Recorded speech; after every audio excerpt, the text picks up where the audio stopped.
Kepada yang terhormat, seluruh warga Republik Indonesia, dimanapun Anda berada, khususnya masyarakat Halmahera Maluku Utara.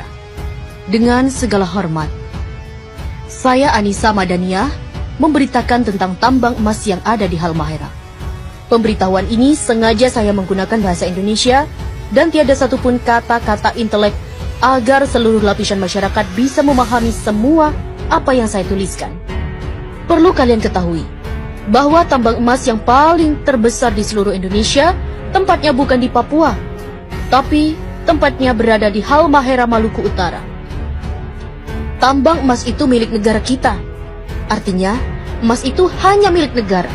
Bukan berarti tambang itu milik pemerintah setempat atau bukan milik pribadi pemerintah pusat. Kini tambang emas itu telah diberikan oleh Luhut Binsar Panjaitan dan Jokowi kepada pengusaha asing yang berasal dari negara Cina dengan dana investasi sebesar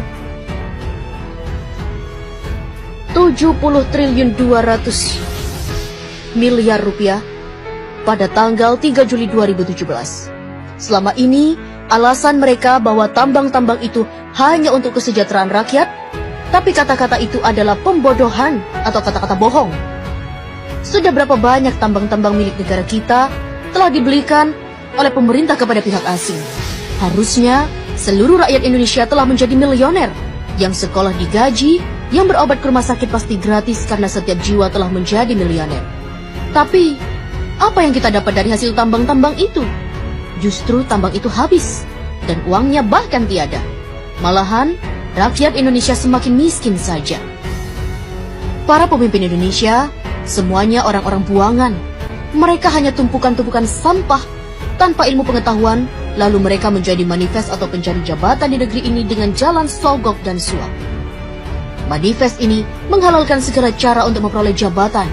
Ada menggunakan sistem suap, mengelabui rakyat dengan berkampanye dan saling menjatuhkan saingan-saingannya di saat kampanye. Mereka ini orang-orang yang mengaku beriman kepada Allah, tetapi mereka ini para pelanggar firman-firman yang telah dibuat oleh Allah di dalam kitab suci Al-Quran. Bahkan, mereka-mereka ini tidak menguasai ilmu pengetahuan dasar dan mirisnya adalah gelar mereka dapat dari hasil membeli atau menebus di sebuah universitas. Sehingga mereka membuat kerusakan pada negeri ini. Bahkan, mereka pun sangat berani merusak bumi ini. Maluku Utara adalah provinsi yang paling terkaya di bumi pertiwi ini. Akan tetapi, warganya dimiskinkan secara sengaja. Wahai saudaraku, ketahuilah oleh dirimu bahwa Maluku Utara adalah provinsi termiskin se-Indonesia karena pemerintah pusat dan gubernur daripada serta wali kota Maluku Utara yang sengaja memiskinkan warga di sana. Karena Halmahera mengandung batu bara, nikel, tembaga, biji besi, gas, minyak, emas, dan lain-lain. Tambang emas di Halmahera potensinya lebih dari 5 kali lipat dari tambang emas yang ada di Papua milik Freeport. Tambang emas di Halmahera dirampok secara legal melalui pemerintah pusat, dan tambang itu dirampok oleh PT Nusa Halmahera Minerals dan PT Sanatova. Lokasi tambang tersebut di kota Tidore dikuasai oleh PT Satanova di Kecamatan Obat Tengah dan diberi jatah eksploitasi seluas 9.000 hektar. Dan potensi emas nggak bisa ditebak karena emas betat itu sangatlah banyak jumlahnya.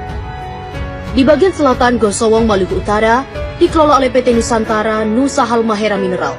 Pada tahun 2016, mereka berhasil mengantongi emas seberat 10 ton. Di Pulau Bacan, di Obi, dan di Kiowa. Ketiga lokasi ini, pasca pelantikan Gubernur DKI dan pasca pelantikan Gubernur Maluku, akan diberikan secara lelang pada pengusaha yang bermodal sangat besar.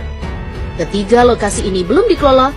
Lokasi ini berpotensi logam emas yang sangat melimpah ruah. Jika hasil tambang emas itu dibagikan kepada seluruh rakyat Maluku, maka provinsi akan menjadi nomor 1 terkaya di seluruh dunia. Tambang emas ini rencananya pasca pelantikan gubernur akan dilelang kepada pihak asing. Siapapun keluar sebagai lelang, maka dialah yang menjadi si penguasa tambang itu. Presiden, Wapres, Menteri, KPK, BIN, MPR, DPR, Gubernur hanya mampu menghabiskan seluruh tambang-tambang yang ada di seluruh wilayah NKRI. Entah itu tambang yang berada di laut maupun yang ada di daratan, semuanya diserahkan kepada negara luar. Sebab mereka tidak mampu mengelola, tidak mampu mensejahterakan rakyat, karena mereka bukanlah para pemimpin, tapi mereka hanya mampu mensejahterakan dirinya dan keluarga, partainya, dan pengusaha asing karena mereka adalah para pengkhianat negara dan mereka adalah perampok yang sesungguhnya. Wahai saudaraku, apabila Presiden Republik Indonesia dan rombongannya mengunjungi provinsimu, itu tandanya sumber daya alam yang ada di sana akan segera dirampok untuk diberikan kepada negara adidaya dan uangnya hanya untuk mereka-mereka saja. Bahkan mereka selalu berhutang pada negara lain dan bahkan mereka mencari para investor asing sebanyak-banyaknya. Hal ini bertujuan hanya mencari kekayaan pribadi mumpung mereka masih menjabat sebagai yang disebut di atas. Saya Anissa Madania, putri Indonesia yang tidak takut terpenjara dan tidak pernah takut untuk mati. Wassalam. Mohon diviralkan biar sampai ke tangan para pejabat yang amanah. Dan bahkan mereka-mereka ini tidak menguasai ilmu pengetahuan dasar dan mirisnya adalah gelar mereka dapat dari hasil membeli atau menebus di sebuah universitas. Sehingga mereka